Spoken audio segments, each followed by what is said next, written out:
building through partnerships, education, and advocacy. Thank you very much for your attention.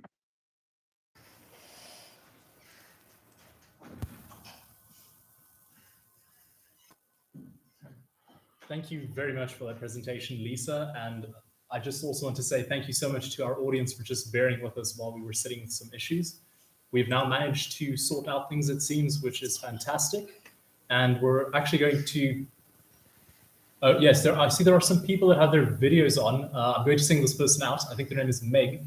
Could you kindly just turn your video off, please? Thank you very much. So our moderators are just switching us around. But please, yeah, if you enter the meeting, please make sure that you are muted and that your mic is turned off. It just makes our moderators' jobs a little bit easier without having to do that themselves. We're going to jump back into Lisa now, where she'll be presenting on fish traps and sustainable management. So thank you kindly. And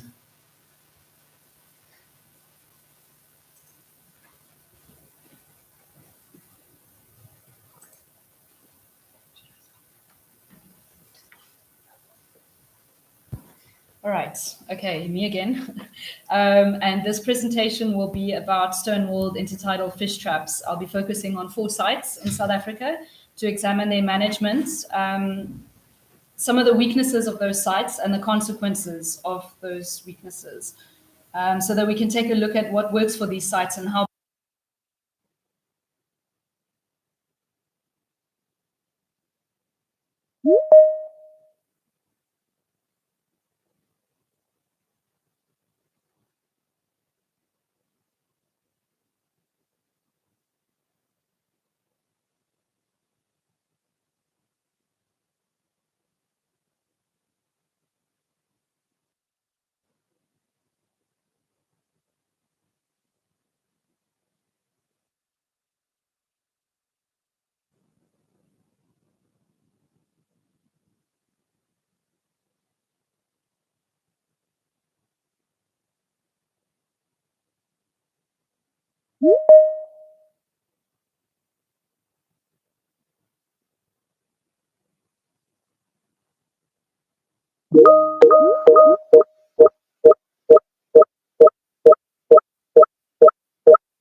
the walls are built in a distinctive pattern of circular or semicircular containing walls, and these tend to be sloped on the seaward side to lure fish in and also to absorb the impact of the waves. So if you don't have a sheer surface, it means that the maintenance of that trap would be less. It would be less onerous, and the fish also tend to swim over the wall more readily because they're not coming up against a hard barrier and thinking, oh, time to turn around.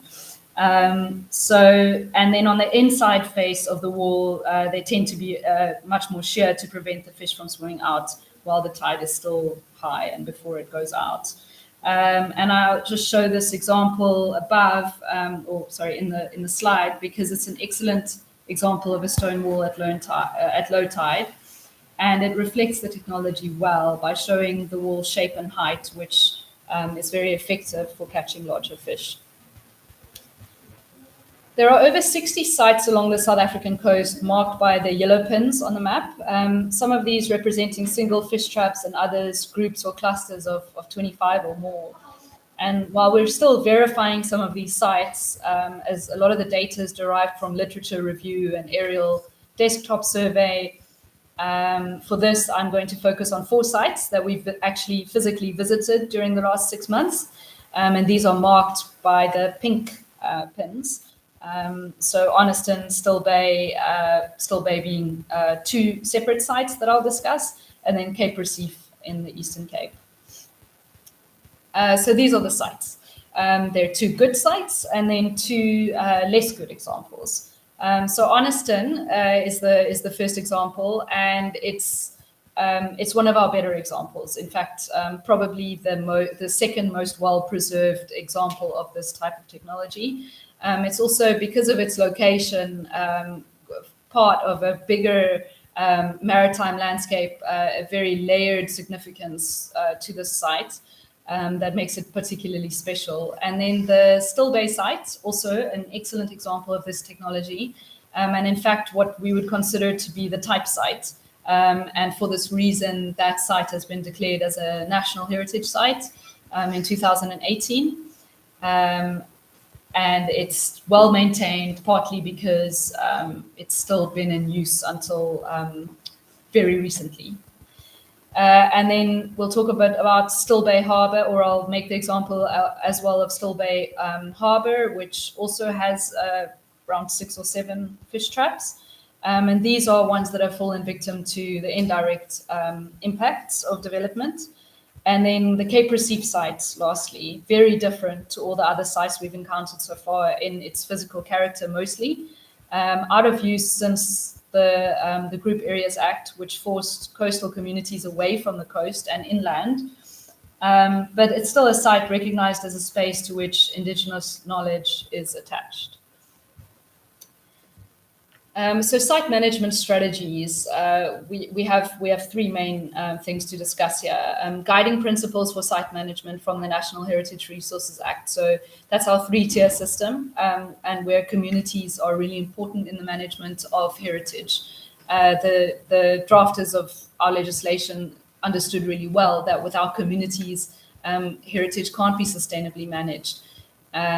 And then we have the significance grading and declaration process, which can assign formal protection to some of these sites, such as what happened in Still Bay.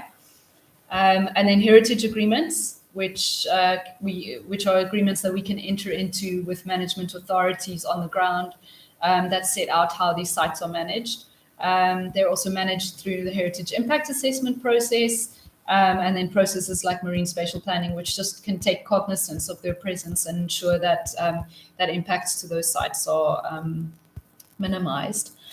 And then community management. So this is largely, whereas the management in terms of National Heritage Resources Act is mandatory, community management is very much vocational and voluntary. And this really centers on access to and use of the fish traps for fishing. When these sites are used, then they're well maintained because there's an incentive to look after them.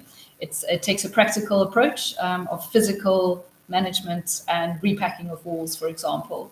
And this type of management strategy really enhances the significance of the site. And then management authorities, so like the managers of reserves that may contain fish traps. It's also mandated, but they also have many other mandates, not just heritage management. So this involves a holistic management of environment and cultural heritage together, and tends to be also sometimes, in some cases, physical site maintenance. And it's somewhat less authentic than when this heritage is managed by communities and when the traps are maintained, because they're going to be used for traditional fishing methods. And then research, of course, as a management strategy. Again, going back to identification, it's so important that we understand these sites really well. You can't restore a wall without knowing where it was originally. So this is where we started a field school at the site. So it's obviously multiple opportunities come out of this. So it's a way for us to gather baseline data for site management. It's also a training opportunity, and it's a way for us to make heritage more accessible to the youth. It's an excellent site for showing that maritime and underwater cultural heritage isn't just about shipwrecks, or about other people's heritage, or the heritage of flag states for foreign mariners, but that South Africans that South African people, despite not being a historically seafaring nation, have this deep time relationship with the ocean and its resources. And so as part of the field school, we use a total station to compare historical data for the fish traps from the 1990s to today, and it helps to map changes in the site over time, which can quite easily be seen even just in a simple overlay like what's on the slide at the moment. Incidentally, the surveyor general diagram that's superimposed over the aerial image there also gives some insight into the history of the traps through the fact that the individual fish traps are named on that diagram, which could reflect it's an interesting reflection of ideas around ownership of this type of heritage. And obviously, there are way faster and easier ways of gathering baseline data than a total station, and the simple monitoring of sites, such as the use of a drone, which is what we did this year, and then the building of photomosaics. But the field school was a training opportunity as well in the total station technology. As much as we can send a drone and in 20 minutes get really fantastic footage, it kind of removes that training element somewhat. So the drone footage that we got for the Still Bay National Heritage Site is just great. And apart from the fact that it's quite well resolved, it also revealed some interesting details that could potentially answer questions about archaeological questions about the site.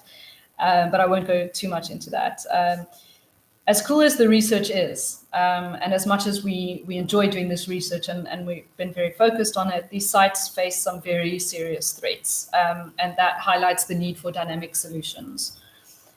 Threats can again be put into three broad categories, so anthropogenic, environmental, and economic. So anthropogenic threats, that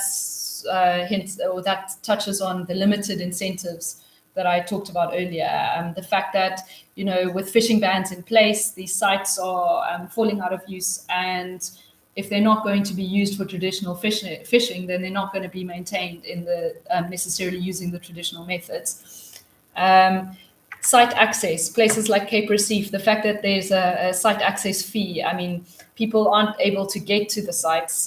The people who know how to manage it, how to fish it, and how to repack the walls are not always able to get to the sites. And that comes with the loss of indigenous knowledge and limited interpretation and awareness initiatives for sites that are ongoing challenges.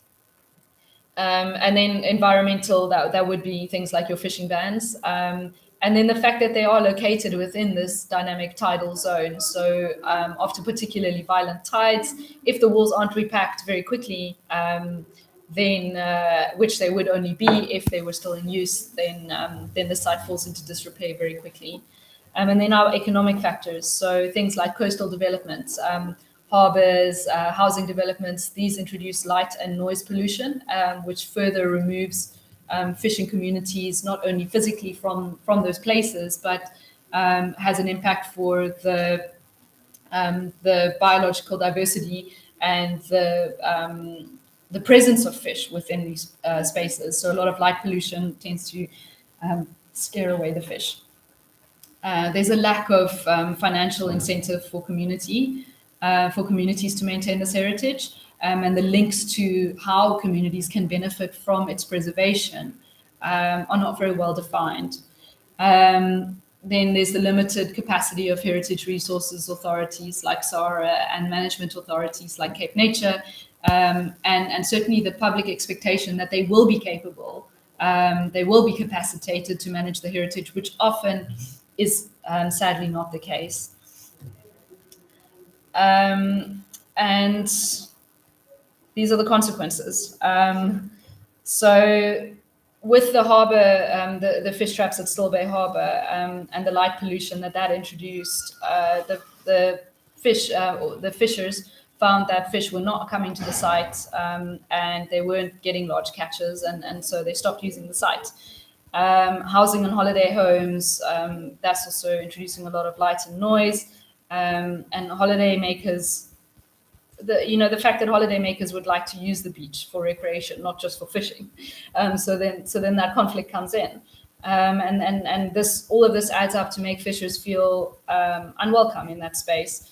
And so then they don't use the traps, they don't maintain them. And in the space of 20 years, you can see a site go from something like what we see at the National Heritage Site to something like this, which is really poor, in a very poor condition.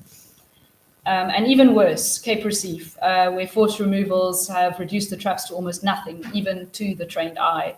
It also presents a sad problem where sites like Cape Recife, which is so significant for the intangible heritage of oral traditions attached to it, are automatically less protected than a site like the Still Bay National Heritage Site. And our challenge, I think, as heritage managers is to advocate for that heritage as strongly as we can, to say, no, this site is just as important, if not more important than Still Bay.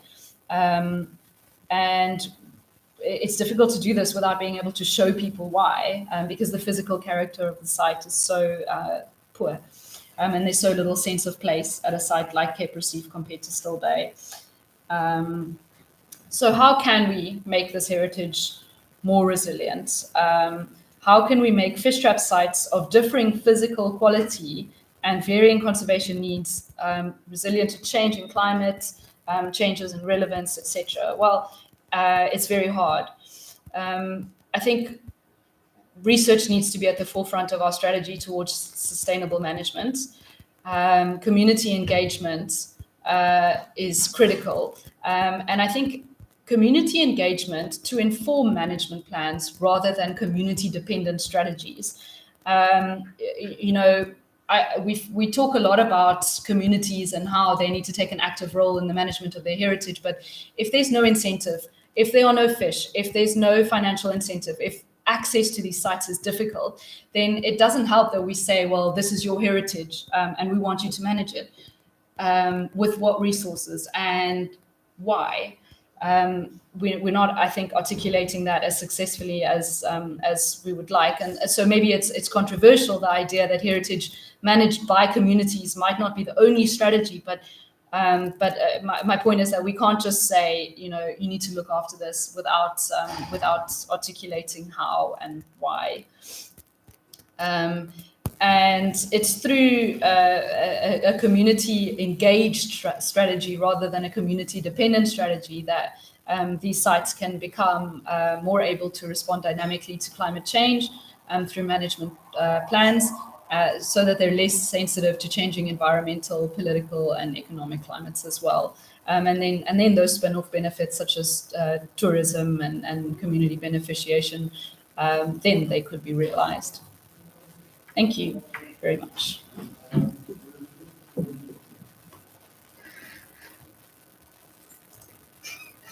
Okay, thank you very much for that presentation, Lisa. I think it's very interesting to note a theme that keeps kind of popping throughout your presentation, and that's this idea of more community engagement being management authorities. And it's something that we're really, as the MUTCH unit, striving to work towards. And I think the next presentation that I'll actually be doing, called Marine Spatial Planning, kind of hints at this as well in terms of our approach with managing these sort of non-typical sites, because as Lisa mentioned, there's been this view that as much we tend to only focus on shipwrecks. So it's really interesting to see these other forms of maritime and underwater cultural heritage. And yeah, we hope that you're enjoying this. So I'll be moving on to that presentation now, which is on marine spatial planning.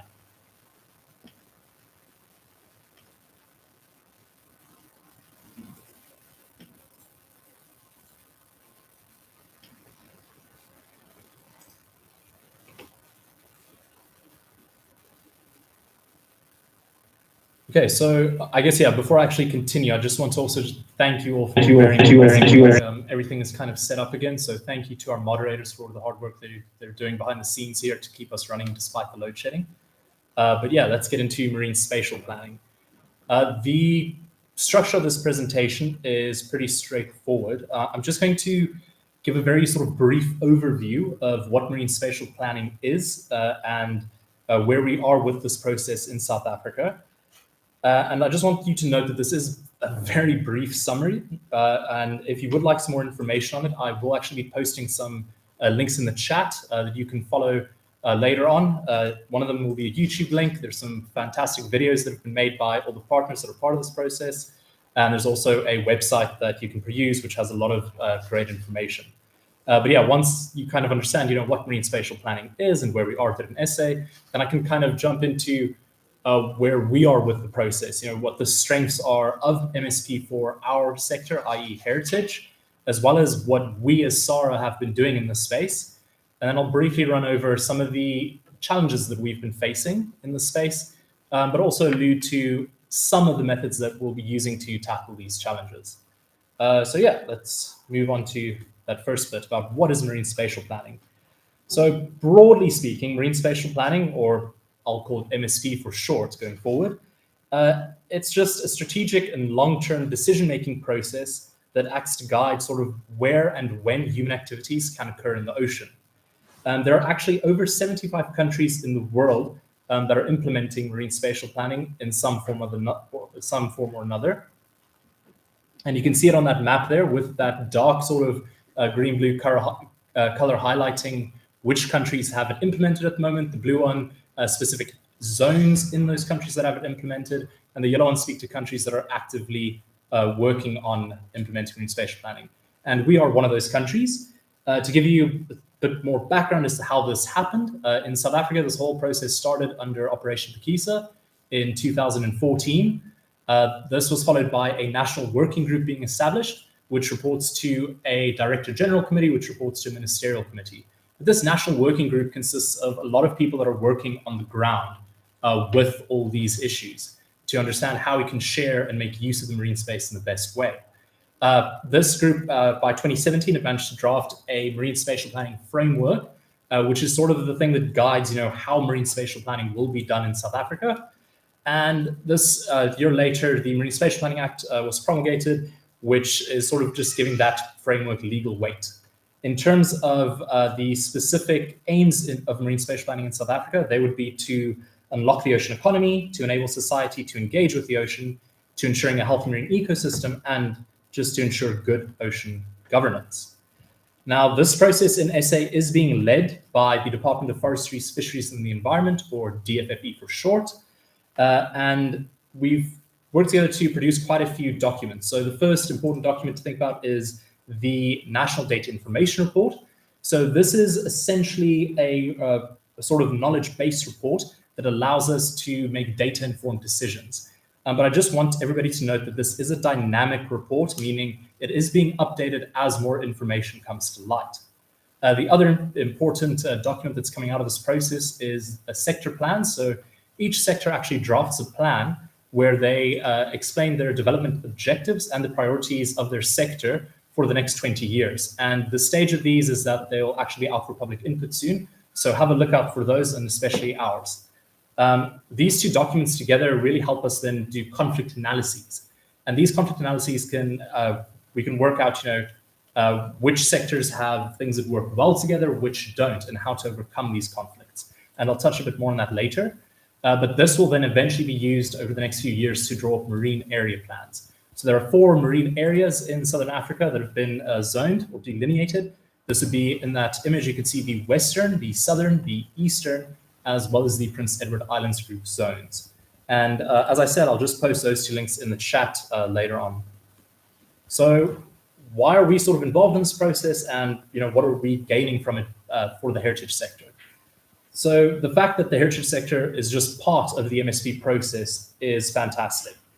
The heritage sector is now actually sitting on the table with the marine space decision makers. In the past, the heritage sector has always been sort of as an afterthought in this process. So it's really good for us to have that first impact there with the person sitting on it and actively engaging as part of the heritage sector. MSP is also just, it's a platform that's really helping us to improve the synergies that we have with other sectors. An example of this that I just mentioned here is tourism, which is great because now we are sitting with people responsible for tourism decision-making in the marine space, and we can piggyback off each other to improve this. So heritage tourism is a thing. But what's also important is that it's a platform where we can really work on conflicts between the sectors. So something that is really bothering a lot of people is, bottom trawling for fishing. And there's this thought that it would easily damage archaeological sites because it's disturbing the benthic environment. So now that we're on this space, we can actually talk to the fisheries sector to ensure that where we know some heritage resources occur, we can, for example, exclude those from bottom trawling zones, for example. But it's all about this give and take stuff. But essentially what MSP is giving, it's giving us this proper platform that can really assist us in preservation of heritage resources. And when I say heritage resources, I don't just mean the tangible stuff. There's also intangible stuff to consider, as Lisa kind of hinted at with the fish traps. So yeah, let's just move on then. I just wanted to mention that the marine spatial planning process isn't actually replacing current legislation. So for those of you that are worried about things like, the environmental impact assessment process, that will still be occurring. This is more a platform where these decision makers can sit together and discuss these things. In terms of our involvement as SARA, it kind of started before what I mentioned on the slide, with Lisa providing a lot of data to this process. But when I actually started sitting on the National Working Group in early 2021, we now had a voice sitting on the table as part of the decision-making process. And we were a little bit behind the other sectors in terms of other sectors having drafted their sector plans or having their National Data Infrastructure Report chapters ready. So we actually received drafted plans for these two documents, and we worked on these to finalize them. So the first one, the Heritage Sector chapter in the NDIR, has actually been published already. And like I said, it will be updated as new data comes to light. And then the other one, the Heritage Sector Plan, as I mentioned, it is actually sort of ready for public input. So have a look out for those over the coming weeks or months. We'd really like to hear what you think about that. And then I also actually sit on the Transboundary Process Task Team. So the Transboundary Process Task Team is a small sort of team as a subset of the National Working Group, where we're sort of hypothesizing what potential interactions could occur between the different sectors. And we're using a small area on the border with Namibia, so that transboundary area, to do this. And it's just a great way to understand, things that we might not have thought of as being conflicts or even synergies that they might exist. So it's a great place to just do that. In terms of the specific challenges that we have encountered as the heritage sector in the space, the most obvious one and biggest one is that tangible heritage resources are finite. Whereas, for example, you could have the biodiversity sector actually having, for example, 5 fish, specific species of fish having breeding grounds in 5 different areas. Working with the fishery sector, you could rotate between these areas every year, only fishing a certain one. Unfortunately, with heritage resources, like underwater fossil forests or shipwrecks, once it's gone, it cannot be replaced. So we really are sitting with sort of this challenge of having to employ unique methods to try and claim space for heritage. And another issue is that we also sit with data deficiency and accuracy issues. So as Lisa mentioned, of the approximately 2,800 recording wrecking events, that map that she showed you, only the location of about 800 wrecks are actually known, and only about 300 of those are precisely accurate or some form in ground truth. There's also currently no databases, and I say databases, the plural, for maritime intangible cultural heritage. So there's no actual record of seascapes with a sense of place, performing arts associated with the marine space, craftsmanship, oral traditions, rituals, and none of that exists at the moment. And then other maritime heritage resources, such as the Stonewalled fish traps, most of the locations are actually well known due to some work by the unit, but many of them actually remain understudied. Only a handful of them are currently being worked on. And there's also things like submerged prehistoric landscapes that haven't really been studied much. For example, the Paleogallus Plain is a recent example of something that's received a lot of attention, but it's only recently really started being mapped and studied. And we also sit with this thing of how do we actually make spatial claims when it comes to intangible cultural heritage? So this can be easy for some elements.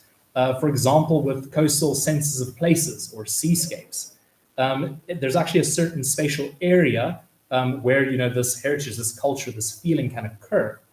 But not all elements of living heritage are associated with this tangible spatial feature. For example, certain forms of dancing might just require access to the coast. And unfortunately, we've learned that it's just unviable to try and zone the entire coastline for heritage because there are just too many competing activities occurring in the coastline. So yeah, lots of challenges that we're sitting with, but rest assured, all is not lost. We really are working on these challenges and making a lot of headway. So the first thing is collaboration. We're working with various partners in this regard. At the moment, we're actually working with quite a few researchers to improve our data. There are, for example, amateur historians that are doing fantastic research into shipwrecks. And just to name, Ferry van den Bosch and Malcolm Sturm are doing fantastic work, and we're really valuing the data that we can use.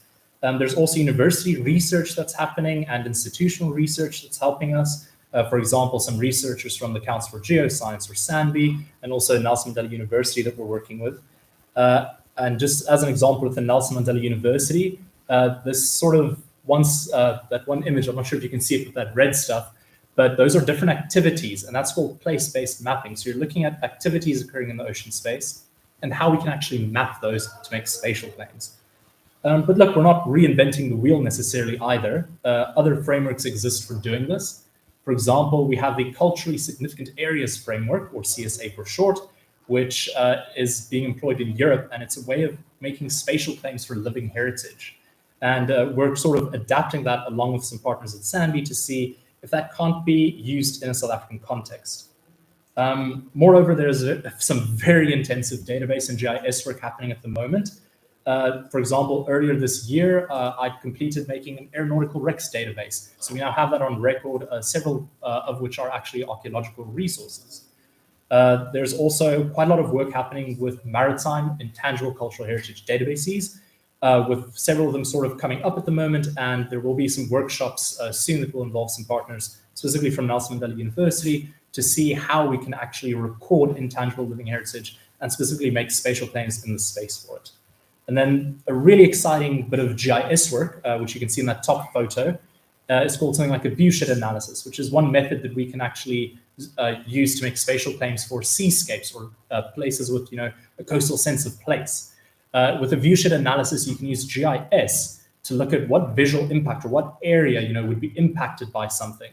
And then you can actually zone for that. And it's fantastic in terms of us using all these new methods and working with a lot of researchers to find a way forward. But yes, this is just some of the stuff that we've been doing at the moment. And yeah, some of the issues we're sitting with and how we are tackling them. With that, I just want to say, firstly, yes, thank you for listening to the presentation. That brings this presentation to a close. If any of you have any questions, please do not hesitate to ask them in the chat, or just keep them till the end, where I'll be more than happy to answer them. We've also just gotten our power back, so we might just go over a small transition period between switching to our backup power to now. But our next presentation will now be Breege Williams, the other heritage officer in the unit. Just checking with our moderators where everything is okay in terms of proceeding with the presentations. Okay, fantastic. Seems like our power situation is good. So without further ado, I'd like to hand over to Breege Williams now. Thank you.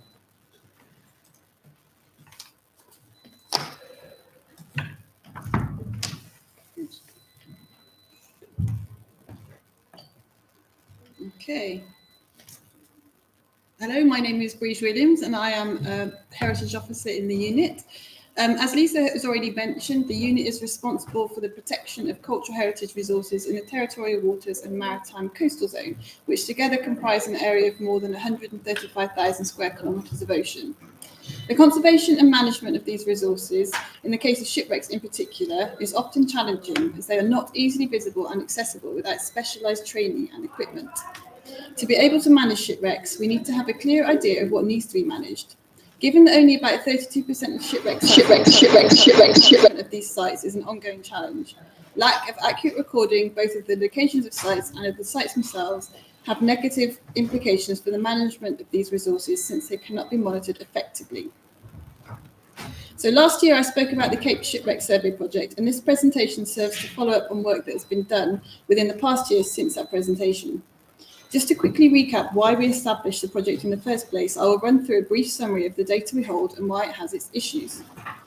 The national database of shipwrecks held by the unit has approximately 2,800 wrecks, of which just over 800 have coordinates and are therefore classified as known wrecks. Now, when we say known, what we mean is that we have a coordinate for their location on our database, although in reality, very few of these coordinates have been ground truth for accuracy. The database has been built up over the years from a variety of resources, such as old National Monument Council documents, permit applications, written records, surveys and excavations, and in many cases, through information provided by salvors and members of the public. There is plenty of scope for errors in the accuracy of the information, and as a unit, we felt it was important to take a sample of known wreck locations and to go and physically see what was there. In April 2020, the Much unit implemented the Cape Shipwreck Survey project with the aim of identifying Much resources and assessing their value, condition and prevalence. The first area targeted was the Friedenberg Peninsula, due to the fact that it has a high number of shipwrecks with coordinates. The wrecks are generally well-known dive sites which are easily accessible by boat. The area is close to Cape Town, where we are based, and the vessels identified were of iron or steel construction, so have a good signature on the seabed. The targeted wrecks are shown on this slide, and as some of you might remember from last year, out of all the wrecks we aimed to visit, only one, the St. Lawrence just off Paternoster, was a successful site visit. So we went diving in April 2021, and this is the survey team. There's Ruan on the left, myself and Lisa in the centre, and then our colleagues from the research dive unit at UCT on the right-hand side. So the St. Lawrence was the only successful site visit. We aimed to go there as we had received a report of someone collecting ammunition purportedly off the wreck on the west coast and posting the images on Facebook. A search of our records suggested that it was this vessel, which was an iron troop ship that wrecked off Paternoster in 1876, and ammunition was known to be present on the wreck. The wreck lies in a small reef at a depth of between 6 to 15 metres. We did experience quite bad visibility, and as the picture on the right shows, quite a lot of seal harassment during our first dive. However, the dive on the second day was much better, and we managed to see many more features of the wreck. Of particular interest were the thousands of rounds of ammunition seen in the centre photo here. Some were still packed in their crates. They were lying in the centre of the wreck beneath the prop shaft. There was also a tangle of iron ribs and hull plating, but the prominent features were the boiler, prop shaft and the prop itself, which can be seen in the left-hand picture, which was encrusted with sea urchins, so you had to be careful when touching it. Aside from the St. Lawrence, we visited the wreck sites of 3 other vessels, the Lisboa, the Hallorac and the Columbine, which are seen on this slide. Although we had multiple coordinates for these vessels, we did not manage to locate any of them. The Lisboa and the Hallorac in particular were large steel vessels which wrecked in 1910 and 1933 respectively. And although they are both relatively deep at around 25 to 35 metres and were, according to reports, fairly intact, neither were located at the coordinates we had, and they didn't even show up on the dive boat's GPS echo sounder. This raised the question as to why so many of our coordinates during this trip were inaccurate. Can we treat this as a sample of what may possibly be the case for the remainder of these wrecks we have recorded on our database? Why are they inaccurate? How many are inaccurate? And how can we rectify this situation? Now, these are all questions that we are still addressing over the course of this project, and at its conclusion, whenever that may be in a few years' time, hopefully we'll have some answers. So we can see that the beginning of the survey project highlighted the fact that so many so-called known shipwreck sites were in fact not accurately recorded. While this is only a small area in the vast coastline of South Africa, it provided a good insight into the problems that we face when trying to manage these heritage resources. And we wanted to continue surveying as many sites as possible, given the previously mentioned constraints around site visits. We again identified sites that we had an interest in with the aim of conducting as many as we could. So if we look at this slide, we had to factor in ease of access. So could we snorkel on these sites, or did we have to scuba? We looked at sites in Table Bay as they're close to our base, and then there's the wrecks listed below that we actually managed to do some work on. So the Hermes and the Winton, the Breederuda and a wreck at Oliphant's Boss, which we are hoping to survey in the future. We targeted a few sites in Table Bay. The Barrow Wreck at the top of the slide is a known site, which our colleague Vanessa Maitland will talk about in her talk a bit later, so I won't go into detail about it. And the other sites we aimed to hit were coordinates from a magnetometer survey, which was undertaken quite a few years ago by the Much unit. It was before my time, so I didn't have any involvement in it at the time. So they're listed as mag sites, or mag hit 1, 2 and 3 respectively on the slide. No ground truthing has ever taken place, as far as I'm aware, to see if there is actually anything at these sites. We identified a day which was predicted to have good weather and sea conditions, and we aim to visit as many of these sites as possible, starting at the Barrow Wreck and working our way down. The last time we dived on the Barrow Wreck, the visibility was fantastic, and we could see lots of the wreck and lots of the features, and we managed to get some good footage. However, on this day, the sand coverage was high, the visibility was bad, and the surge was strong. So we didn't manage to get any decent footage of the bow wreck. We had aimed to visit the sites later, further down the coast, but after our experience at the bow wreck, we knew our chances of seeing anything else would be low, and we were right. We did not see anything at any of the other points. So it was a very frustrating day at sea. This slide also illustrates how the wave action and currents can severely impact the visibility and sound coverage on site, as we can see in the satellite image how dirty the water is. Another site visit we did was to the wrecks of the Winton and the Hermes. These sites are a popular landmark seen from the beach at Milnerton, and there is quite a bit of public interest in them. When conditions are favourable, if there's a swell of less than 2 meters, they can be snorkeled on from the shore. So scuba diving is not a necessity to visit them. Both of the wrecks were British transport ships. The Hermes, which lies closer to the shore, wrecked in 1901, and the Winton, which lies a bit further out, wrecked in 1934. The wreck of the Winton seems to be a bit more intact than the Hermes, probably because of its location just behind the surf zone, whereas the Hermes is directly within the surf zone and is more vulnerable to degradation from the wave action. Recent sand movement covered most of the decks of both wrecks, and some features were discernible, but not too much. The Hermes is an interesting wreck as the boilers are broken open and the remaining structures within them, such as the pipes running through the boilers, were noteworthy. Here's a lovely picture of Ram and I sitting on the engine block of the Winton. I just wanted to include this to show how glamorous diving can be. Sorry. So aside from physical site visits, we also use geophysical surveys to try and assess the state of some of our more inaccessible shipwreck sites. One of those shipwreck sites we targeted for geophysical survey was that of the Brederode. The Brederode is a high-profile and often contentious shipwreck that is regularly spoken of and inquired about, as there is the notion that it contains untold wealth and treasures which could be salvaged for profit, despite the fact that commercial salvage is inconsistent with the provisions of the NARA and in direct conflict with the 2001 UNESCO Convention and SARA's policies and practices. She was a VOC ship on a return voyage from Batavia when she wrecked at Cape Agulhas in May 1785 with a full cargo. In the second half of the 20th century, several salvors initiated searches for the wreck with the intention to recover the cargo of porcelain and tin and dispose of them for commercial gain. The wreck was finally located and identified in 1999, and initial exploratory dives revealed that the cargo and other structural features were visible on site. Videos of the wreck taken at the time of discovery, a still of which is seen in the bottom photograph, show that the hull appears quite well preserved and is seemingly settled deep into the sandy seabed. The state of the wreck has been raised numerous times in recent years by various people who look to SARA for answers regarding what is being done to protect it. There are concerns that fishing trawlers passing over the site could damage it with their nets, or it could be subjected to illegal salvage work. It was therefore felt that we needed to take an active approach to assess and manage the site, but due to the depth and conditions on the site, diving can be quite difficult, so we commissioned a multi-beam survey to be undertaken to try and get a decent picture of the conditions on site.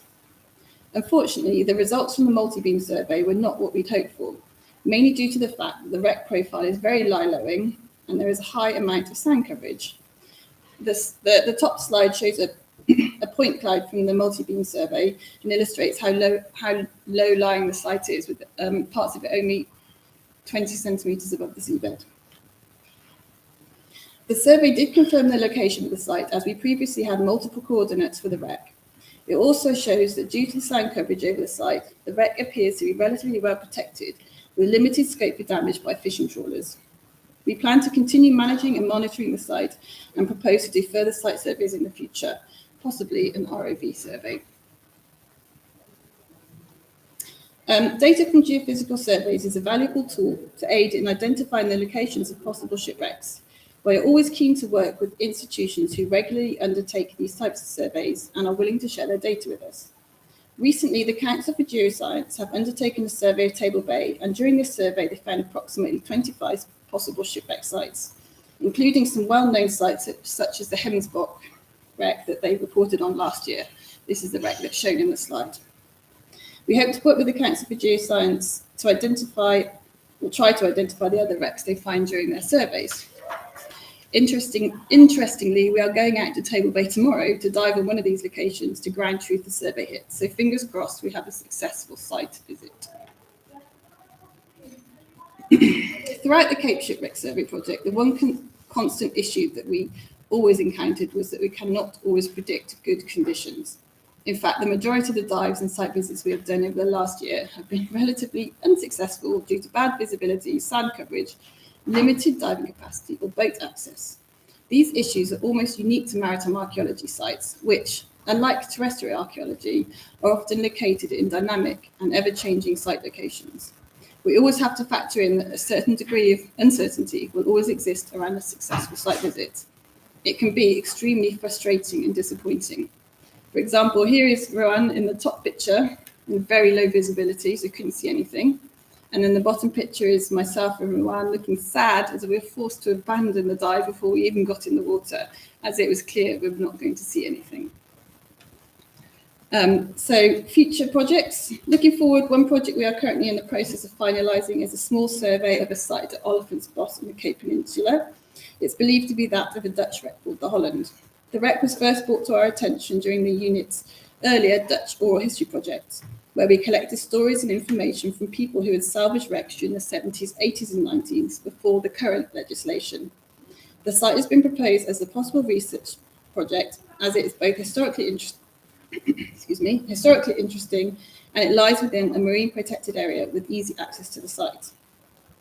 If the reports are correct, there is the potential to record and map a number of cannon and other artifacts lying in the shallow water, so we will undertake archaeological research, fieldwork, recording and mapping with the aim of understanding the full boundaries of the site and to positively identify the wreck. Background research has also included information taken from an artifact register collected during the 90s. The slide here shows one of those the artifact register sheets with a photograph of the artifacts recovered from the site on the left and then a small site sketch on the right-hand side. Myself and Rowan have recently undertaken a short online course to identify and research cannon, and we are hoping to put this newfound knowledge to use.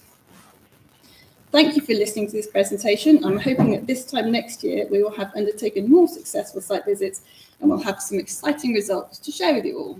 Thank you. Thank you very much for that presentation, Briege. I think you're absolutely right that we do struggle with getting good conditions, but we're trying our best. And yes, we have had some very interesting dives over the last few years. We're now going to move on to our first guest speaker, who is joining us in the office here today, Jaco Boshoff, and he'll be presenting on the South Jose project. So Jaco, I'm just going to hand over to you, and yeah, thank you, and take it away.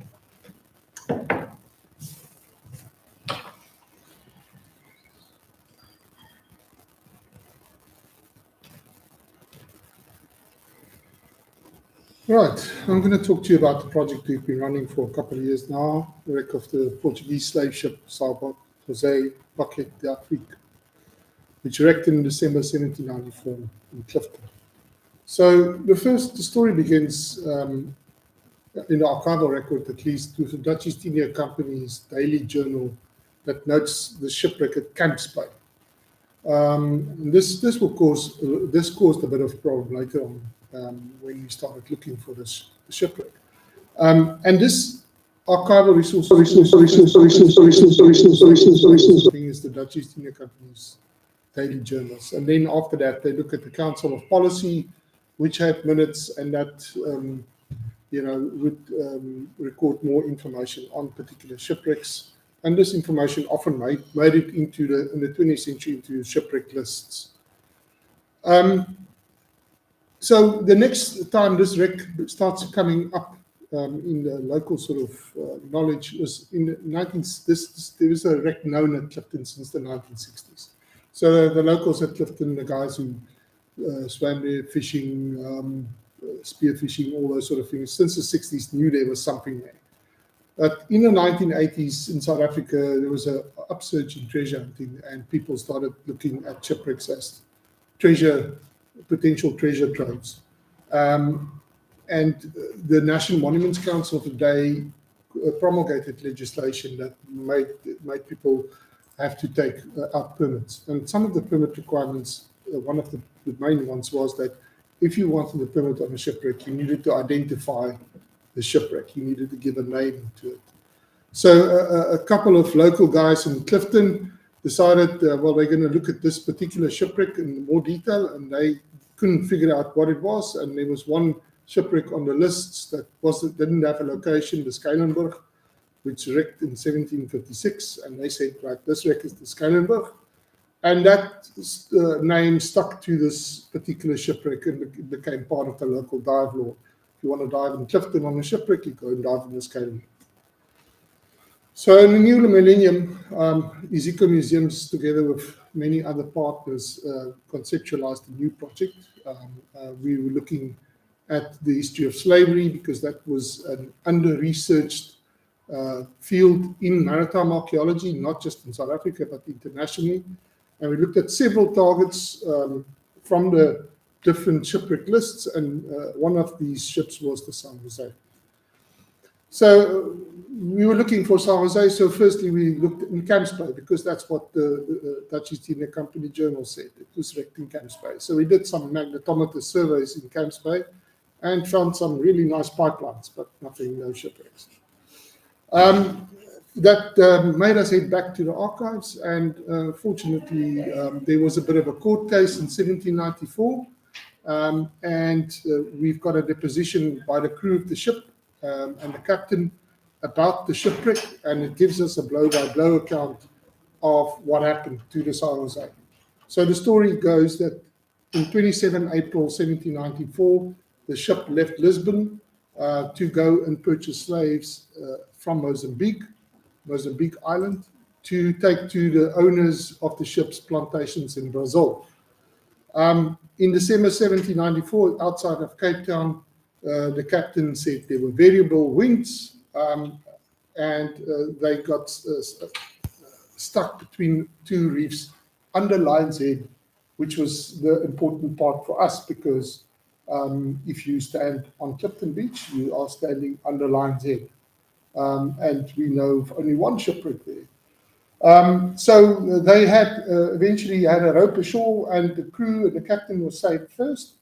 And at this stage, she had 700 slaves on board, and 200 of these slaves perished on the ship, and 500, 200 perished, 500 were saved, taken to Cape Town, and sold. A further few slaves also perished in Cape Town itself, and these people became part of our national heritage or population. So we then decided we needed to look a little bit closer to this wreck at Clifton, and we started diving on it. And the diver who was working on it in the 1980s, Francois Hugo, he took us out there and he showed us the shipwreck. And what you see when you dive on it is 3 cannons, basically. So we were started when I saw cannons and thought, okay, maybe it is this Scalenburg. So we looked at different artifactual evidence and in archival evidence to see whether this is the Scalenburg or San Jose. First thing that came up is we found some copper fastenings, and these fastenings had markings on them. That immediately put up a warning light for Scalenburg because copper fastenings and copper sheathing is a later 18th century feature, especially the markings on copper nails. That only came forward in the 1780s, so it pushed the date up more towards the San Jose period. We found some iron ballast blocks, which is also a feature that you find especially on later 18th century vessels. Although iron ballast was used for many years before that, this particular form and shape of ballast block is more of an 18th century type pattern. We found a pulley block that had iron cable on it. That also put it into a later date. We restored this. It's at the moment, you can view it in Washington at the National Museum of African American Culture, History and Culture. And then we found some very fragmentary shackles. You can see the X-ray images that we took of these objects. They're extremely fragile, and that looks like leg shackles from what we've researched. And then the sort of nail in the coffin was we found a couple of pieces of hardwood on the shipwreck site. Very sort of specific type of timber. We had it analyzed, and it's a timber that you find Mozambique and up Mozambique, Tanzania, East Africa. It's extremely hard. It clearly was cargo because it had markings on it, tool marks and all of that. So, and we know of no other shipwreck in the area that had this kind of cargo on board. Then we also find a bit of a structural timber, and this was very interesting because the timber analysis showed that this was not oak or any European kind of timber, but black mangrove. So mangrove is an African species of wood. This particular one, you find it in the east as well, but this particular type of mangrove you find right up from the West African, right up to the East African coast. We then found some further archival evidence. Some of my partners in the US did some work in Portugal. They found the ship's manifest. And then we've partners in Mozambique were doing research on the Portuguese archives on Mozambique of the period. And they found evidence for South purchasing slaves, and then more importantly, ship repairs. So this sort of started explaining the black mangrove, but it is potentially a repair of the vessel in Mozambique Island. But what of the Stonewalled? So if you look at the archival evidence and you study it properly, you will find that there's a report that the ship was lost between Cape Town and Simonstown, and that the Dutch sent expeditions from Cape Town and from Simonstown along the coast to try and find this shipwreck, because ships were very valuable at the time. At the same time, some flotsam washed up on Robben Island, and the head captain at the Cape at the time from the Dutch East India Company identified these pieces as from the Stonewalled.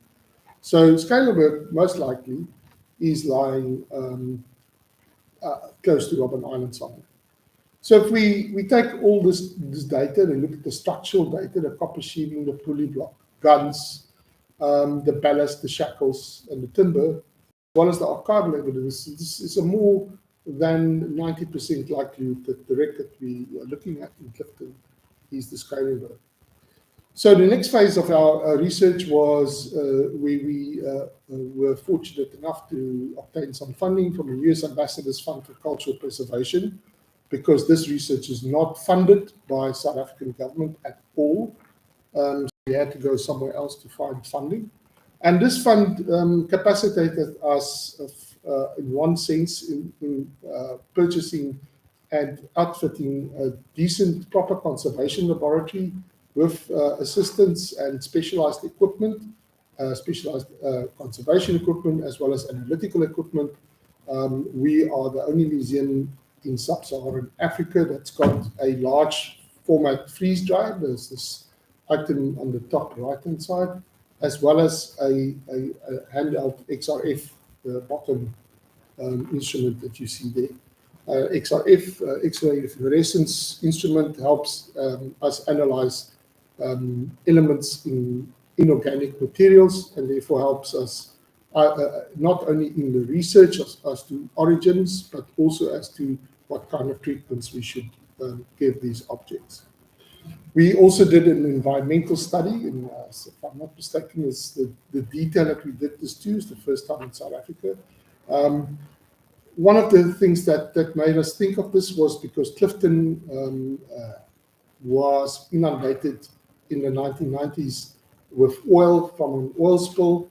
So we needed to look at that and see if that affected the shipwreck in any way. We also wanted to see why the shipwreck is in such a fragmentary condition, and therefore we were looking at things like waves and currents and the sediment and the geomorphology, water level changes, all those sort of things, as well as the biodiversity in the area, which has changed considerably over the years. We've also done the multi-beam survey. We contracted Council for Marine Geoscience to do this for us. And the red arrow in the center of the image there is more or less where the shipwreck is. But other than that, this gave us a really great idea of what the bottom of Clifton Bay looks like underwater. The survey was repeated twice. So we've got it in different seasons. We've got it in summer and in winter. And that gives us a great idea of what the sand patterns and the sand coverage is, which helps us in terms of making decisions when to dive and which periods of the year and seasons to work on the shipwreck side. So some of the results that we had from the environmental study, we looked at the beach dynamics by looking, for example, at many of the Google Earth images, and that gave us an idea of accretion and erosion in terms of the beach states. We did a Transect survey whereby we took a differential GPS and we chose 3 transects at 3 different places on the Clifton beachfront, and we measured the height of the dunes to see what the sand levels would be throughout the year. We did this for a year, every month, once a month for a year. Furthermore, we put down acoustic current Doppler profilers. We put down oxygen analyzers. We put down conductivity meters, as well as sample boards to study the kind of accretion you would get from marine life on typical shipwreck type materials like timbers. This guides us in excavation, so we still have to do a bit of work on the site. As I say, it's quite difficult because it's very scattered, and then of course the sand issues makes it difficult at times. But there are times when there's less sand on the shipwreck site, and we target those periods to go and excavate on the shipwreck site.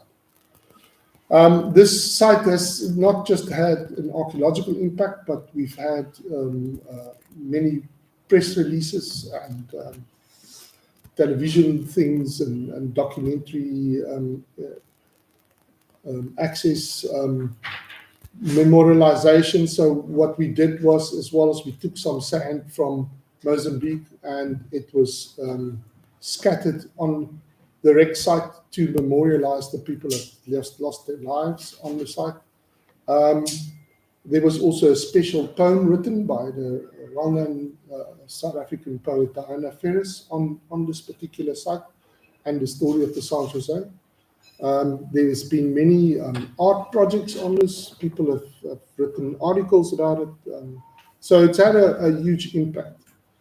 So the question, one of the big questions people ask is, where are the slaves? So 11 of them died after being rescued. The rest was sold at auction for 30 Spanish pieces of eight. That's a total of 102 or 10,230 pieces of eight. That's about all we know of the slaves at this stage. The captain of the ship was named Manuel Zhao. So there's a bit of a controversy around this guy. There is a chap that stayed behind from the shipwreck at the Cape, Manuel Jose de Oliveira, who was the founding father of the Oliveira family. So in some of the East India, Dutch East India Company documents, they call him the captain of the San Jose. The problem is that with the manifests that they wrote about the event, is that there's a Manuel Jose de Oliveira who was the third officer. So now we're not quite sure, is Manuel Zhao and Manuel Jose de Oliveira the same guy? That's one side. So the other side is the Oliveira's history is really well known. We know who he married. We know how many kids he had. He's got a family. The Oliveira family is in South Africa, well known. You know, people can take him and then point back to where he came from. The only person we possibly have from the slaves that might be from San Jose, but we're not sure, is that Manuel José de Oliveira had a slave which apparently was a bit cheeky to someone. This is what the documents say. He was, and then he was taken or arrested, and de Oliveira had to pay a fine. And this guy's name was Anthony from Mozambique. Now, is he from the San Jose or is he not? That's why I call him Anthony the Faceless. We don't really know. So there is still quite a bit of work to be done on the archival side of it. And it's very difficult because this is, you start looking for particular slaves in the archives. You need to read between the lines. It's not stuff that's obvious and clear, like, for example, the European master's history would be. Now, this project, as I mentioned, was funded by several different organizations, as funding for these kinds of projects are very difficult to obtain from government sources. Ezekiel Museums have funded it to an extent, but mostly we've received our funding from the US. Thank you.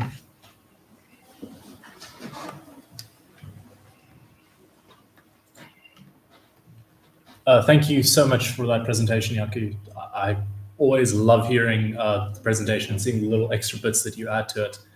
The story of the South Jose is just fantastic, and I mean, there's no easy way to say it. It's a national heritage site because of many of the facets that you mentioned, and I mean, just the site, also the way it connects us to the international world, as most of the shipwrecks do. You know, talking about the enslaved people from Mozambique who were actually on their way to the New World in Brazil. And then actually, finding their final resting place off the South African coastline and everything. Then actually the work with the Americans today to get all this done. It's great to see. And yes, I guess transitioning using that, we're going to have Jonathan Sharfman joining us now, who will be presenting on maritime landscapes. And he's joining us from overseas, from the New York University, Abu Dhabi. So Jonathan, I think you are in the Teams meeting, so you can just unmute yourself and share your presentation as you would. Thank you.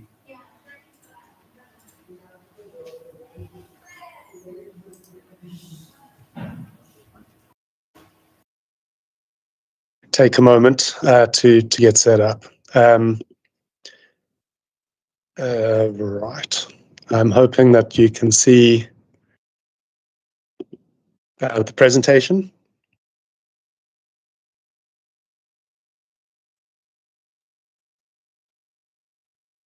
Can you? Okay, well, I'm going to press on. Hopefully you can hear me. Hope you can see the presentation. So this is, Jaco spoke very much about a single site, and this is a kind of more circuitous and more scattered kind of presentation, but hopefully it'll all come together in the end. So I want to talk a bit about maritime landscapes, and particularly the maritime landscape of the Indian Ocean world. And to do that, I first want to give you a little bit of a background about where this project came from, why we're looking at this landscape as a whole.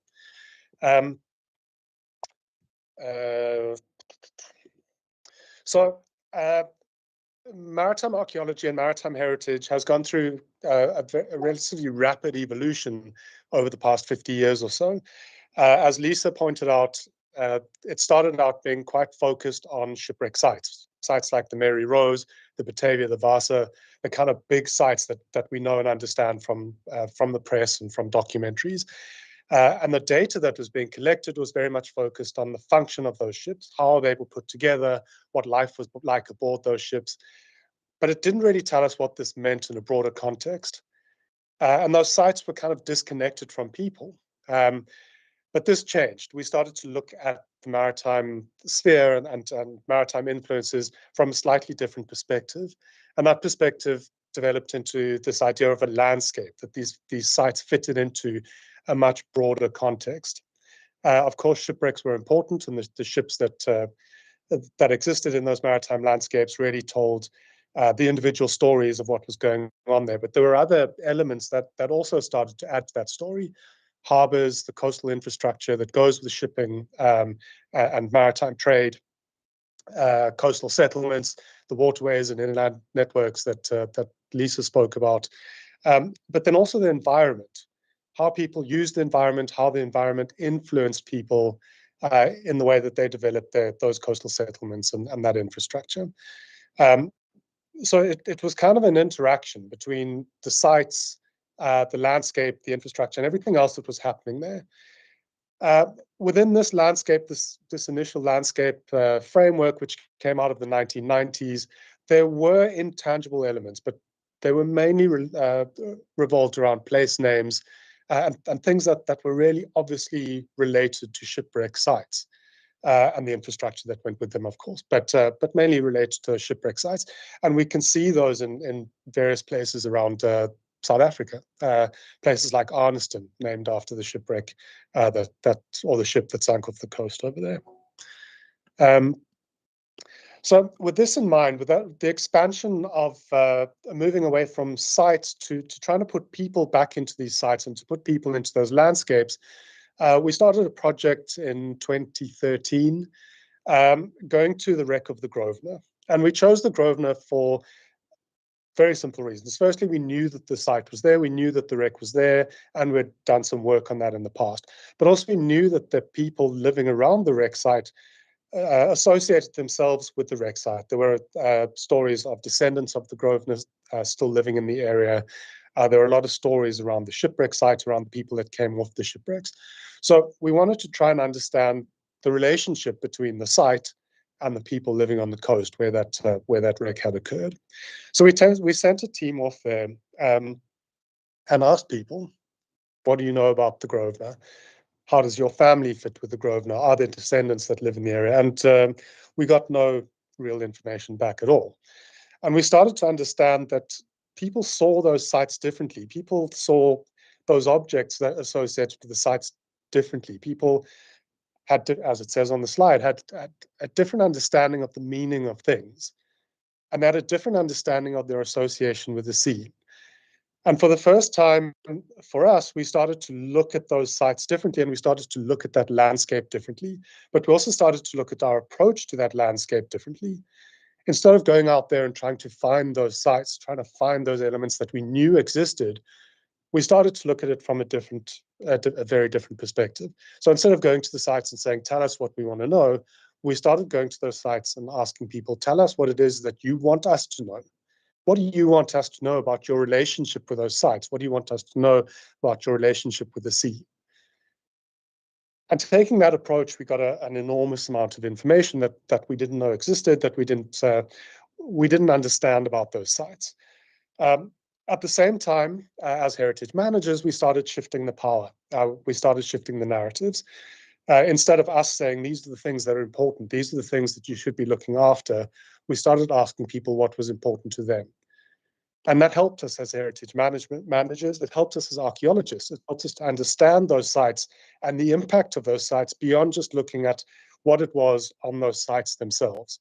We wanted to go beyond looking at how a ship was constructed. We wanted to go beyond looking at what shipboard life was like. We wanted to know what the impact was of those ships arriving on those shores, those accidental events, those people who shouldn't have been there, those objects that shouldn't have been there. What did they do to the narratives and the societies that were living on those on the shores of where those shipwreck sites occurred?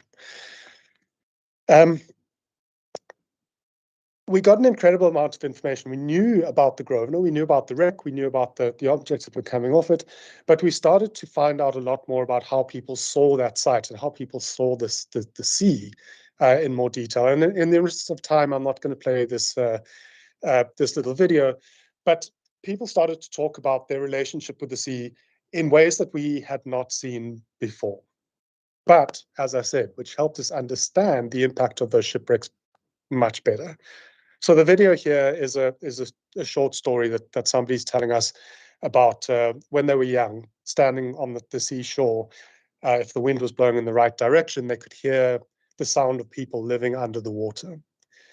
They could hear dogs barking, they could hear gunshots, they could hear all sorts of things going on, and all of these things under the sea. At the same time, we started finding out more about the fishing practices, about the way people access maritime resources. And we started to understand that these mythologies and the ways of looking at the sea were related to the ways that people behaved in that environment. So one of the stories that I found interesting was this idea of these people living under the sea, and this idea of mermaids or mer people. And looking more broadly, this is a story that exists in every culture all over the world. This idea that there are people in the sea, that there's things happening underwater. And I just put up this slide of a few examples of this from North, South America, Europe, Asia, Africa. Wherever you go, there's these ideas of these mer people and the legends and stories that go with it. So it started to help us understand that these maritime traditions and these maritime narratives were not isolated. They were not just around these sites, that they were much more detailed, and they were much deeper. The stories and the narratives were much deeper than we had understood before. So that was really the start of where we started looking at things differently. We looked at other sites that we're working. Jaco's mentioned Mozambique already. And we try to understand whether these things were applicable outside of the sites that we'd worked on initially in South Africa. So at Mozambique Island, which is a World Heritage Site, very much associated with those kind of early traditional authorized narratives that existed in the past to do with maritime heritage and maritime archaeology. And it's very much looking at the kind of Western perspective of what that island was about. You can see here the criterion under which it was declared a World Heritage Site very much rely on the Portuguese influences and the Portuguese maritime route, with local traditions and to a lesser extent Indian and Arabian influences, but Portuguese in the whole. But going more deeply into how people saw that site, how the local people understood Mozambique Island, we understood that was a much more layered and much more nuanced site than what it was that we thought we were looking at. Those Portuguese, if I can go back, that Portuguese fort and the associated shipwrecks around the island. So what we understood here, not only did people see the site differently, and there are a lot of stories and cosmologies and narratives that go around the site as well, which I won't get into in too much detail, but we also started to see links away from the island, that this was part of a much bigger system. It wasn't something that existed on its own. One of the examples here also spanned across other sites that we've been working on, and there's this example of stone dowels. And if you can see the pictures, I hope you can see that there are these rock formations that are shaped like dowels, like ships. And the story that exists around these formations is very similar all the way up the East African coast. In short, that the coastal settlements were being attacked by foreign powers. They saw the ships coming over the horizon and pleaded with their deity that if these were hostile forces, that the ships would be turned to stone, and that they were. And here they are existing all along the coast.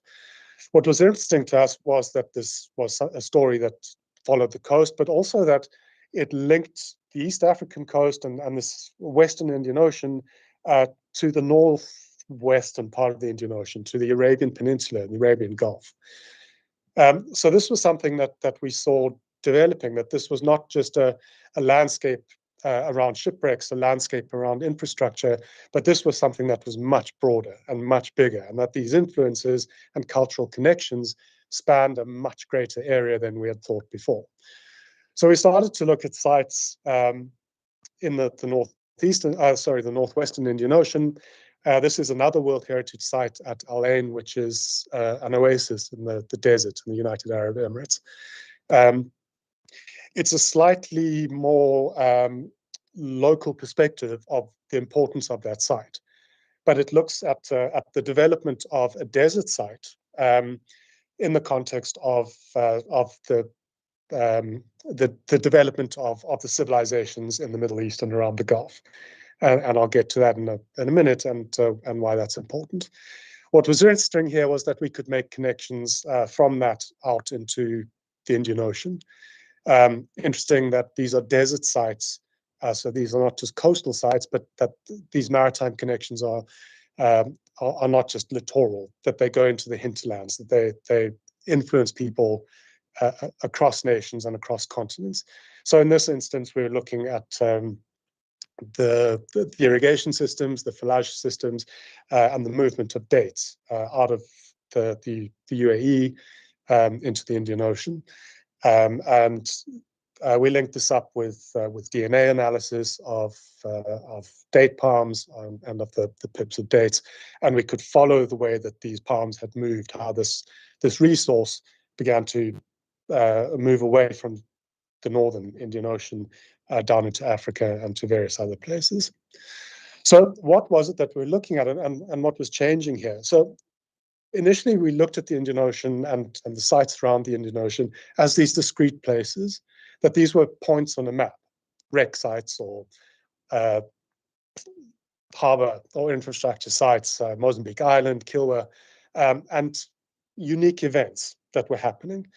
And we started to shift the way we looked at these into this idea that the Indian Ocean is made up of these social spaces, that these are connected societies, and that these events are not unique. They don't exist in a vacuum, but that they form part of systems, and that these systems interact within the Indian Ocean.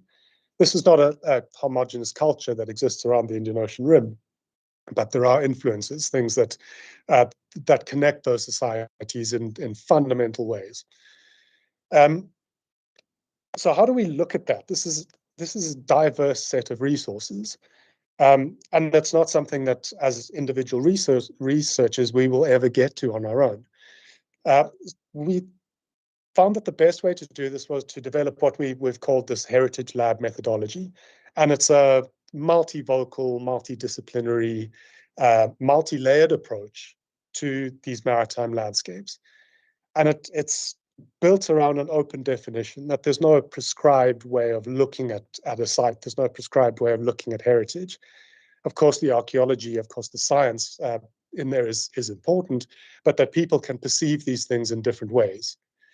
Being multidisciplinary, we could also draw in all sorts of scientists and social scientists and various other people to help us understand the problems differently. So the idea behind this is that we're looking at a problem from multiple perspectives, from community up to the hard material sciences, and all of these people are applying their methodologies and the way that they work to the same problem, and this helps us see it better and understand it better. All of this, of course, was connected by these maritime routes, and this kind of brings us back in the full circle. So looking at those ships and how those ships were built and what they could do, we wanted to understand that better. And the time period that we wanted to look at specifically was the Bronze Age. So this is 4,500 years ago, when ships are being built that have the capability of crossing large distances over land. These are the first ships that allowed people to make those connections. People could travel much further on these ships. So instead of the traditional Silk Road, where goods were handed from over relatively short distances from one trader to another, and explorers like Marco Polo were an anomaly. People who traveled from Europe to the East were an anomaly. We now have this opportunity, or Bronze Age people had this opportunity to make those journeys. So societies, traders, and all the people that went with that, fishing people, were getting on these ships and making contact with these distant cultures. So what we've done here is, well, let me tell you about Bronze Age ships first. We know very little about Bronze Age ships. there's no shipwreck that's been discovered so far, complete shipwreck, that we can look at and understand these Bronze Age ships. So we've pieced together little bits of evidence from all sorts of places. And just to go through those very, very briefly, you can see here's a bitumen model of a ship. These things are found in funerary piles and as votive objects in temples and things across Mesopotamia and around the Gulf. They don't tell us an awful lot, but they do give us a basic idea of what the shape of these ships would be. They, of course, don't tell us how these ships were put together and what they were made of, but we do get some idea of this. The next clue that we've managed to get together, this little photocopied, unfortunately, object here is a bitumen fragment. Bitumen is kind of a naturally occurring petroleum product. It bubbles up in southern Iraq, and if you it becomes hard, but you can melt it down. We didn't quite know what this was, and this has been discovered at archaeological sites across the Gulf as well, particularly in eastern Oman, where this fragment comes from. On the one side, you can see this imprint. On the other side, they're barnacles. So we knew that it was something that was submerged in water for a long time, but we didn't quite know what it was until we started looking more closely at these imprints. And you can see here, hopefully, the horizontal lines crossed by these vertical lines match up very closely to reed bundles, which are used in construction still in southern Iraq in building houses. So these reed bundles, you can see the reeds going horizontally and ropes binding them together going vertically. So we started to understand that these were the things, these were the kind of micro elements of the components. So we understand how these ships were put together, but we still don't know what goes into them. We still don't have the big picture. This clay tablet at the top here is a cuneiform text, and these things are the post-it notes of the Bronze Age. We find them everywhere, up into Mesopotamia, into the Indus Valley. Everywhere that archaeologists dig, these things turn up, and they tell us everything about everyday life. The cuneiform texts from mothers to their sons saying, "Why don't you visit ever?"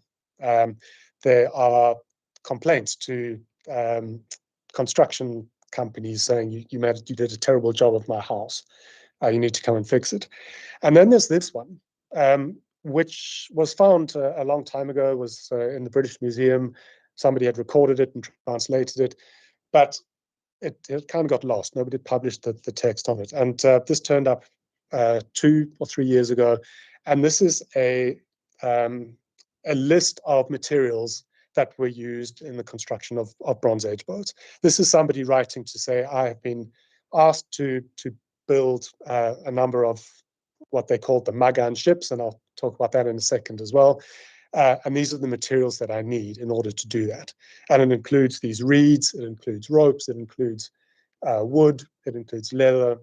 So we had the components of the ship. We knew roughly what the shape was, and we understood how some of those things were put together.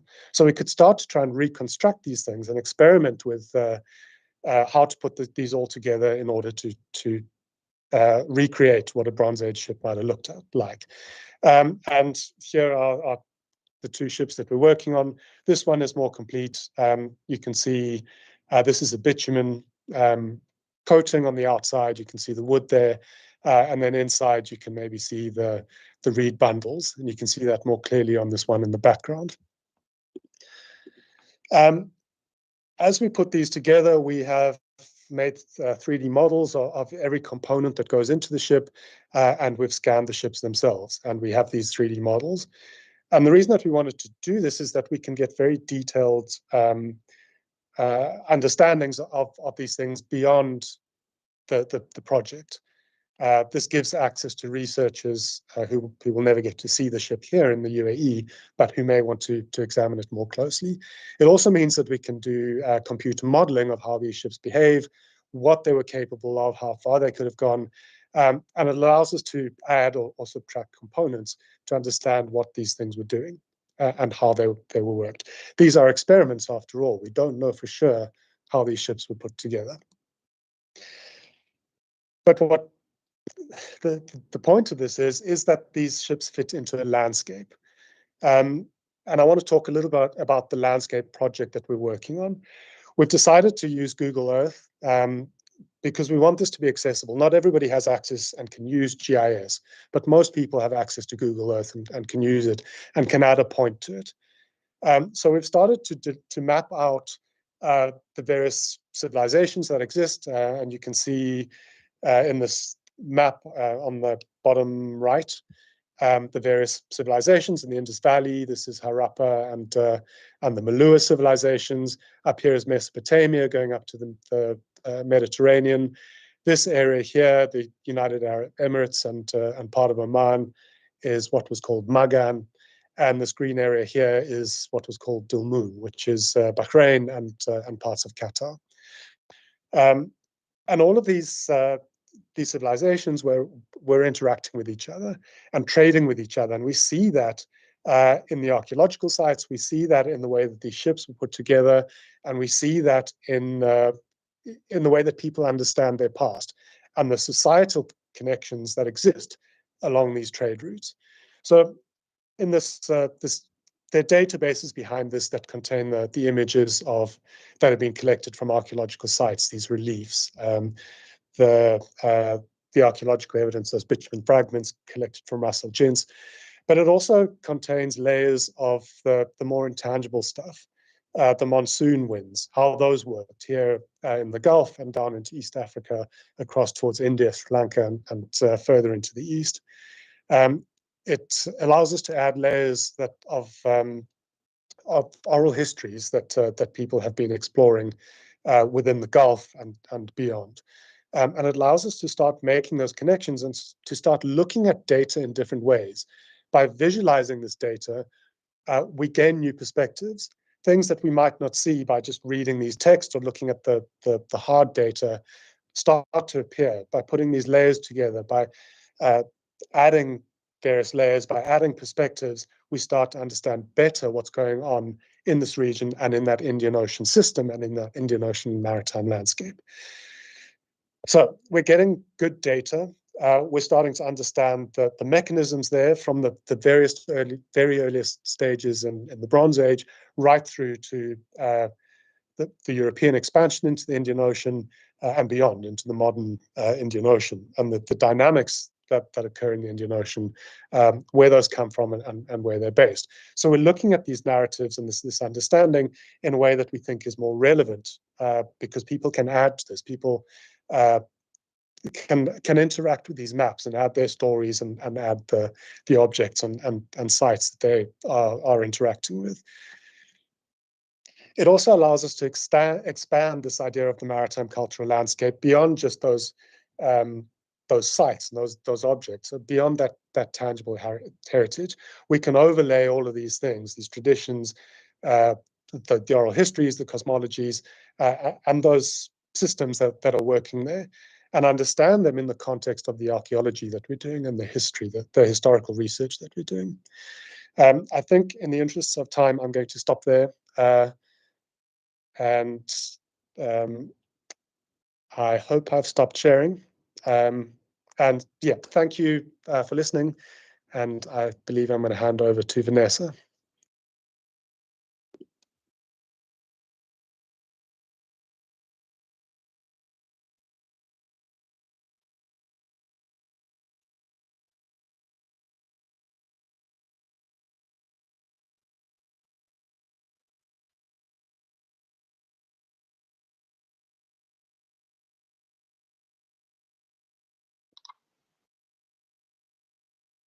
Can everybody see it?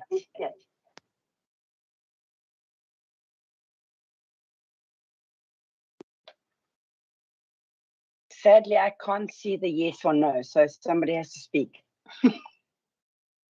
Yes, I can see it. Thank you, Vanessa. Ah, thank you. Okay, I'll try to get rid of that. No, okay, never mind. So this is me. I am talking about the barrel wreck. Where is it? Well, Now I can't make it go there. It's here. And according to James Webb, it's there. But let's get a bit closer, and we finally find out where it is, which is in Table Bay.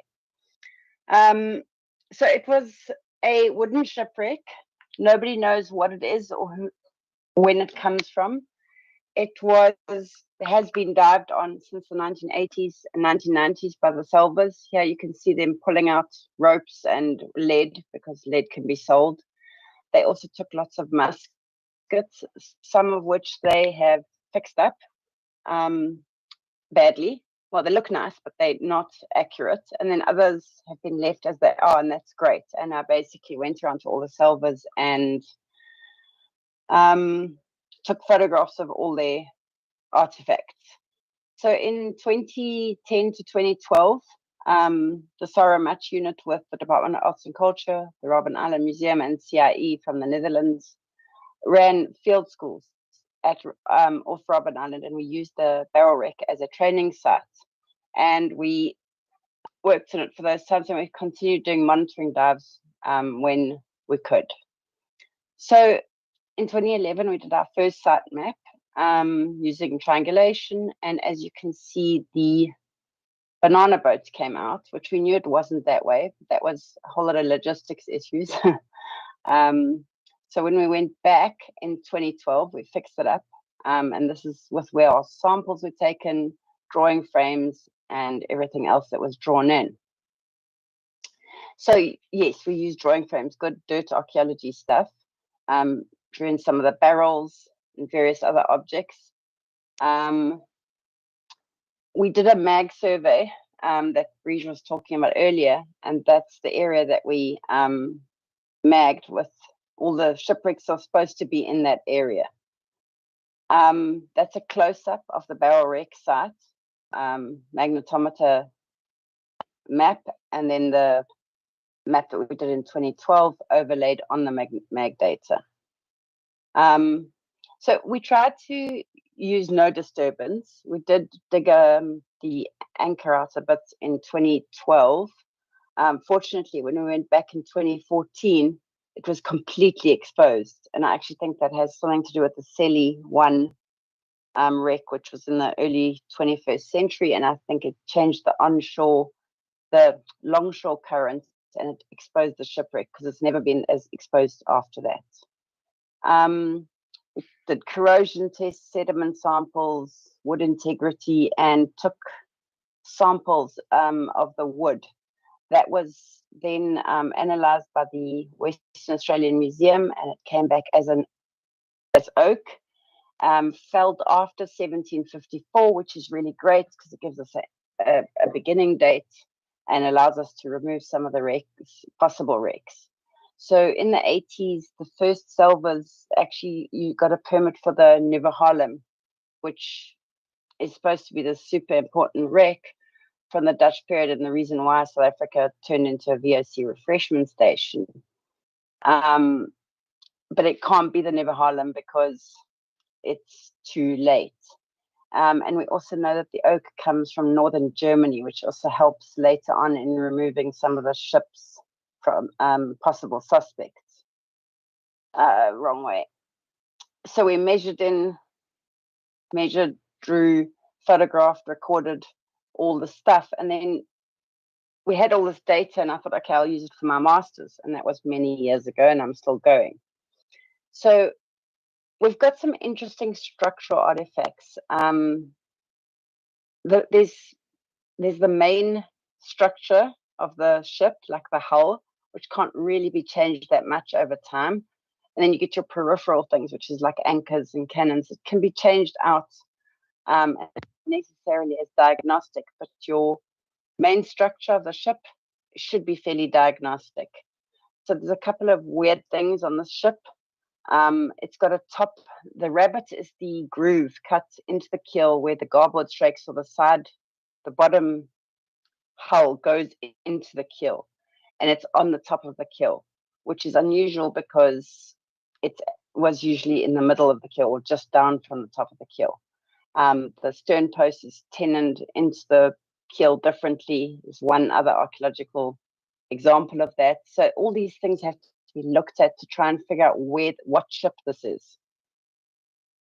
We've done drawings. So because our initial objective with the wreck was to teach underwater surveying, our data collection methodology was flawed. And so I spent a lot of time with a video, back over photographs, trying to figure out what is actually going on structurally with the vessel. And it's challenging. But in 2021, John and I dived, and I think Ron was there as well, and Briege, and John did some video footage of the port bow section, and then we could, for the first time, actually get really nice image of what those frames look like. And I'm hoping that if the site is clear and the time is right, we can actually get the entire wreck done with photogrammetry. And then what one could do is go back over time and compare the site with photogrammetry data over to see what is happening. Is it being wrecked by the environment, or is it being souvenired? Is it being salvaged illegally? I think it's a really important and useful tool for the future for monitoring our underwater cultural heritage.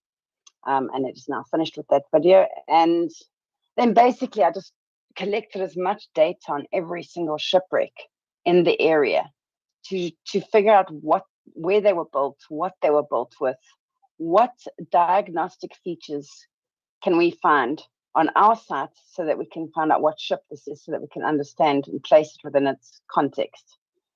So the British ships, luckily, are very well documented in the Lloyd's Register. So if something had yellow metal, which is a sheathing, we know that it probably isn't our wreck, because we've got lead sheathing on the wreck, and we've got oak, pine sheathing put on top. So all in a way to see if we can figure out what ship this is. So after the Salvers thought it was a Never Harlem, then they decided it wasn't a Never Harlem. They decided it was an English East Indiaman, because it had a British cargo. But the structure and the structural details of the wreck don't really tie in 100% with a British built ship. So, and the cargo is British, but it's the global trade network. Of course, it could be carrying anything from anywhere. But this is where I still am looking. I haven't even started looking at the cargo yet, or the peripheral structural, only the main structural details. So I'm kind of stuck there on the keel still. And then basically take those things that we have and remove them from the database. So if a ship is built in, was built in North America, Transect wouldn't be using German oak, because the reason why the shipbuilding industry developed so well in North America was because of the abundance of timber. So we know it's German. We can take out, I think there's 3 or 4 North American ships, can take them out. Copper, or if it didn't have sheathing boards, if it did have sheathing boards, we can try and remove as many as possible from it and figure out what it is. Once we know what it is, we can then use the data. I think the biggest value of the shipwreck will be adding to the archaeological data on merchant ships, because in general, archaeologists use shipbuilding treatises, but they talk about the math, they talk about the idea of it, but they don't really get down to the nuts and bolts of it, of how stuff was built. So it will help to add to what was built how for other archaeologists. And that's all I have to say about that. Thank you.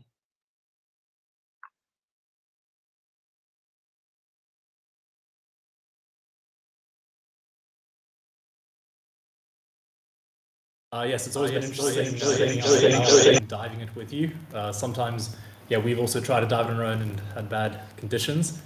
But yes, you're absolutely right in that photogrammetry work that you're doing at the moment, it really adds a lot of value, and I'm really excited to see what that's going to do going forward. But yes, thank you very much for that presentation. I think now is a good time. I know we're running a little bit over time, but thanks for keeping it short, Vanessa. I really appreciate that. It's now sort of time for our Q&A session.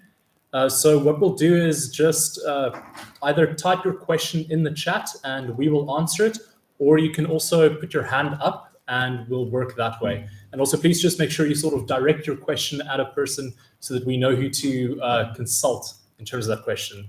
So thank you very much, and I'll just give it a minute or two for some questions to start coming through.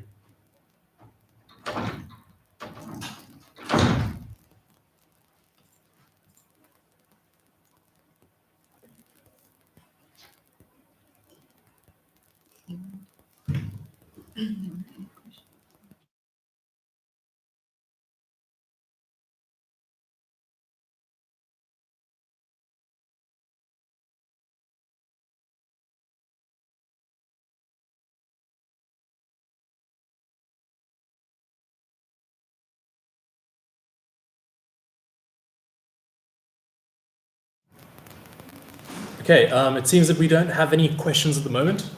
Sorry, I'm just waiting. Is it working? Okay, perfect. It seems that we don't have any questions at the moment. But please, if you have any questions, feel free to send an email to us. Most of you actually have our email addresses and everything. What we'll do now is actually just move to Komi, our executive, and she'll give a sort of thank you and closing remarks before we'll just come back to me, and then I'll formally close the session. So Komi, I believe you might be joining us live, if I'm not mistaken.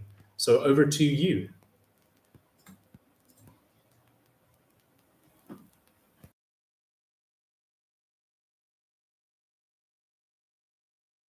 Can you hear me? Yes, you are audible. Okay. Let me just...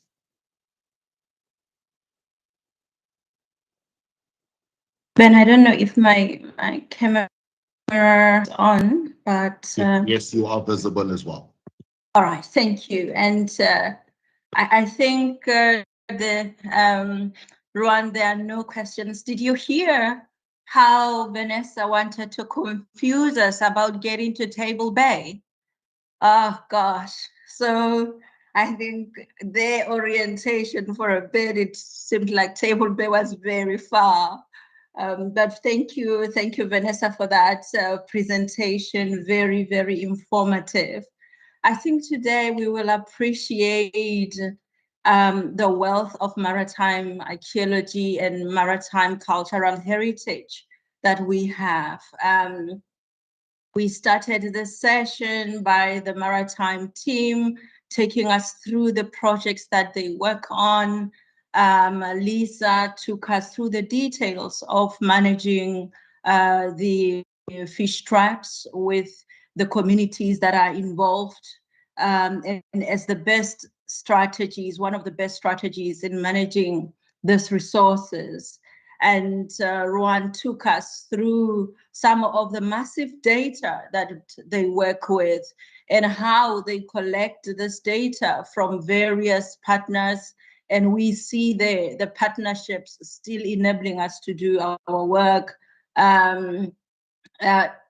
Bridge took us through the broad, really coastal resources that we have and how much it takes for us to do, to manage those resources, emphasizing the importance of partnerships as well.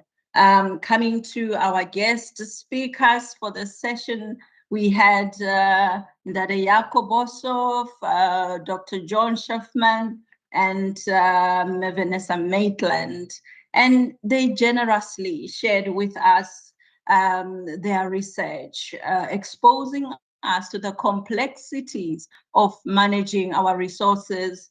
We saw John's presentation taking us really to how complex and, you know, seeing the landscapes, who would have thought the maritime oceans landscapes coming together, the stories that sometimes can even be linked to inland water bodies. So we do appreciate what you have given us this afternoon, and we hope you will continue to engage with SARA colleagues, and that through research like this, we can, within this sector, specifically maritime heritage, underwater cultural heritage, that we can attract even more younger people, more South Africans participating in this area of heritage resources management.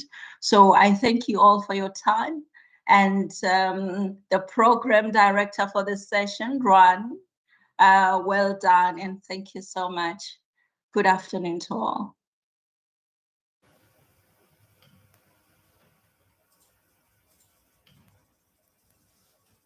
Okay, thank you very much for that, Komi. Really appreciate it. You really gave a great summary of sort of some of the presentations that we've done here, and you're absolutely correct.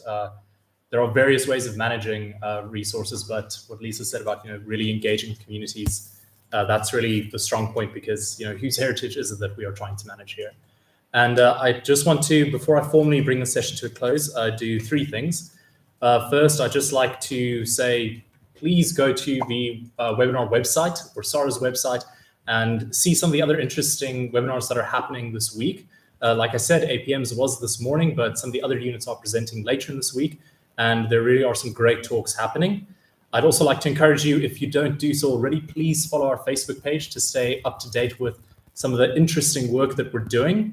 And then for the last thing, I'd actually like to just take a moment. The people in MS Teams, you only saw glimpses of this, but the people who are joining us on YouTube, you saw this a lot. I'd like to just ask if we could, somebody who's been giving a lot of hands to us, if we could just give them a lot of hands right now. We actually have an interpreter here, and he has done an absolutely fantastic job today. And I'd like to just encourage you all to give him a round of applause. Please unmute your mic so he can hear you. I really think he's done a great job, and he deserves to receive some praise from everybody. So thank you.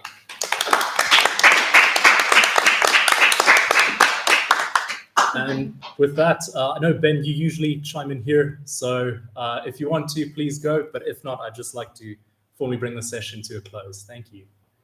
I think I will chime in. And I just want everyone to unmute their mics one more time. If you could please unmute your mics one more time. And I want you all to give a big round of applause to SARA's Maritime and Underwater Cultural Heritage Unit for a fantastic job and for handling the load shedding very well. Big round of applause.